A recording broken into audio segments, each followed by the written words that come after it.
My name is Lakshmi. I'm a journalist. Now, the second question is Muslim men are allowed to marry 4-5 times, I think, and they don't require their wife's permission, the first wife's permission to marry. I mean, correct me if I'm wrong, to marry more number of times.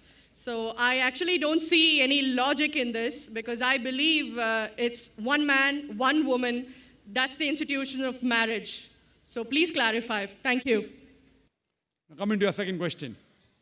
In Islam, men marry 4 times, 5 times, and they don't ask permission from the first 5. Why?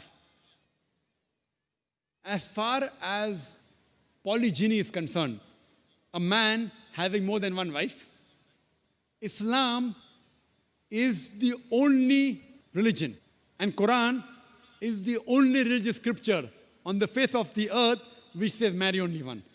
There is no religious scripture besides the Quran. I'm a student of comparative religion, which says marry only one. There is no verse in the Bible, no verse in the Bhagavad Gita, no verse in the Veda which says marry only one except the Quran. If you read the Hindu scriptures in Ramayana, the father of Sri Ram, how many wives did he have? How many wives? More than one? More than one, 3 wives. Fine. Shri Krishna, according to Mahabharata, how many wives he had? Unlimited. Not unlimited. You don't know your scripture well. No. Did he have 4 wives? No. I have no idea. Not 4, not 100, not 1,000, 16,108 wives. How many wives he had? 16,108. So why can't we Muslims have 4? What's the problem? When Shri Krishna can have 16,108 wives, why can't we have 4? Further, if you read the Vishnu Purana, chapter number 24, verse number 1, it says a Brahmin can have up to 4 wives. If you read the Jewish scriptures, it gives you permission to have as many wives as you wish. If you read the Christian Bible, it gives you permission to have as many wives as you wish. If you read the Bible, Abraham had 3 wives. Solomon, how many wives he had? He had 700 wives. It is later on, the church has put a ban that Christians should marry only one, not the Bible. It is the Jewish community married more than one wife.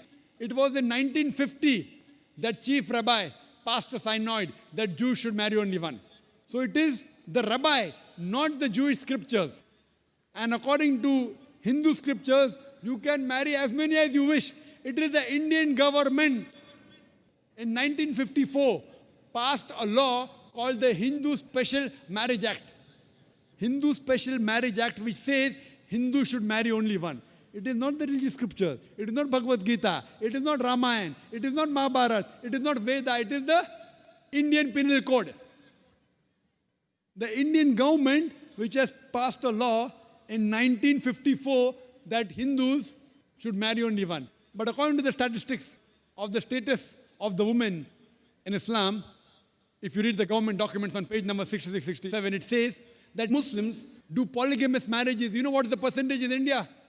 4.3%. How much? In India, 4.3% of the Muslim men do polygamous marriages. A statistic between 1951 to 1961. Hindus, how many? 5.06. 0.7% more than the Muslims in India. According to the Indian government, even though it is prohibited according to the Indian law, yet they do more polygamous marriages than the Muslims. Why? Now, let's analyze what does the Quran say. Quran says in Surah Nisa, chapter 4, verse number 3, marry women of your choice in 2s, 3s or 4s. But if you can't do justice, marry only one. This statement, marry only one, is only given in the Quran and no other religious scripture. It says, marry women of your choice in 2s, 3s or 4s. But if you can't do justice, marry only one. So if you want to marry more than one woman, one of the criteria of the Quran is you should do justice. If you can't do justice, you should marry only one.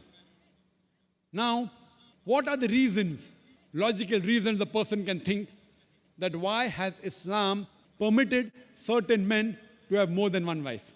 Many non-Muslims think it is fard. It is compulsory for a Muslim man to have more than one woman, to have more than one wife. It's not compulsory, it's optional. It's not fard. It's not compulsory. How many Muslim men do you know who have more than one wife? How many do you know, sister? How many do you know? A few. How many? A few Few again. means 1, 2, 3. How many? Yeah, at least about 3. About 3. Have you heard of Dharminder? Yeah. How many wives he has? 2. Muslim or non-Muslim? Non-Muslim. Non-Muslim. Your previous chief minister, what's the name? Jayalalitha. Yes. Hindu or Muslim? Hindu or Muslim? Hindu. Hindu, fine. Now these are famous personalities. Fine. How many famous personalities you know in India who have got more than one wife? The 3 you know may be locality, fine? Yeah.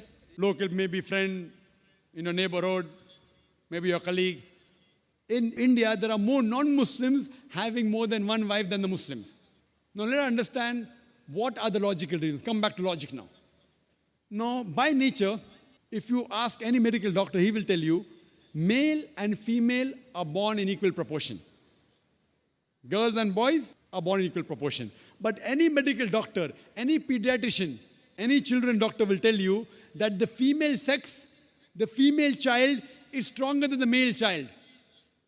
That's the reason there are more deaths in the male children as compared to female children. So in children's age itself, the female children are much more than the male children.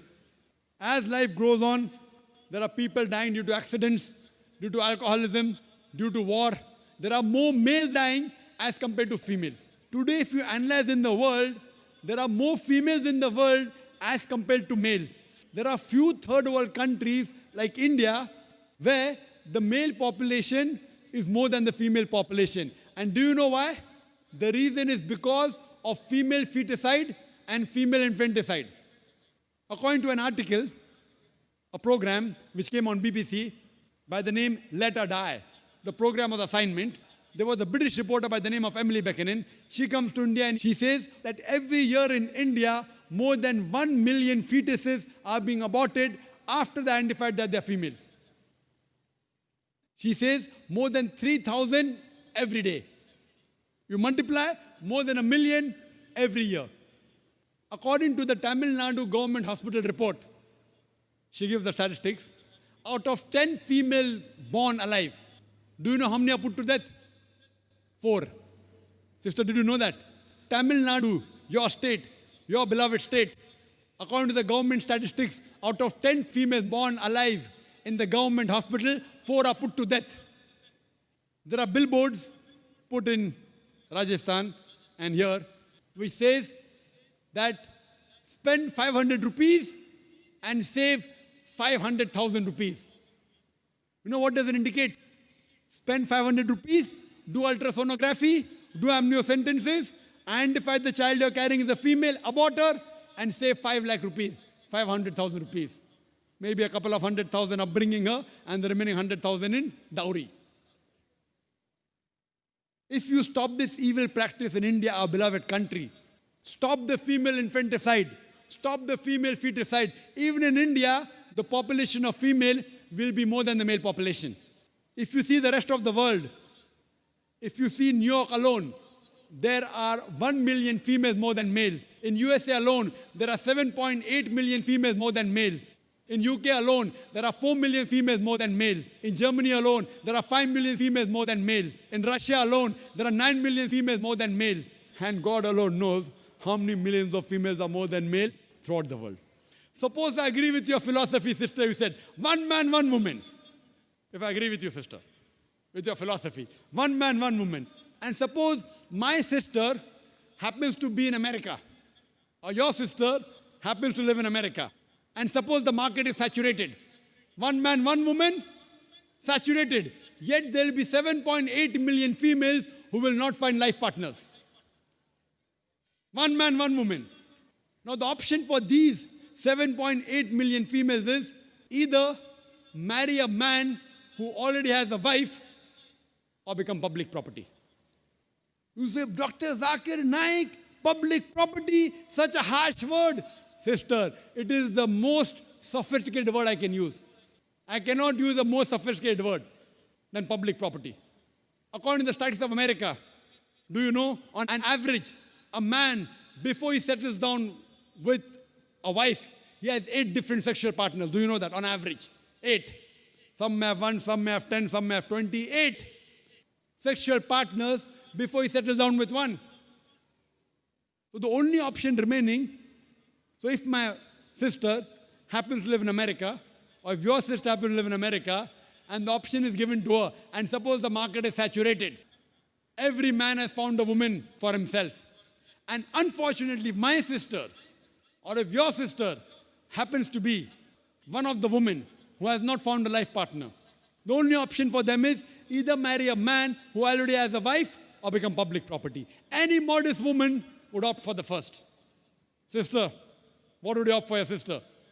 Marrying a man who already has a wife or become public property? My sister's too young to be married, so When she grows up and if she happens to go to America, or if you happen to be in America, third choice. what would you prefer for her? You're the elder sister.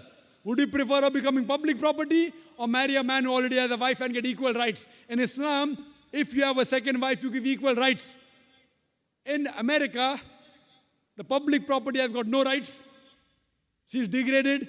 She's dishonored. In Islam, she has an equal right. She gets honor. What would you prefer for younger sister when she grows up? Sometimes it's difficult to speak the truth, sister, correct? Especially in front of such a large audience. Anyway, I've got your answer, sister.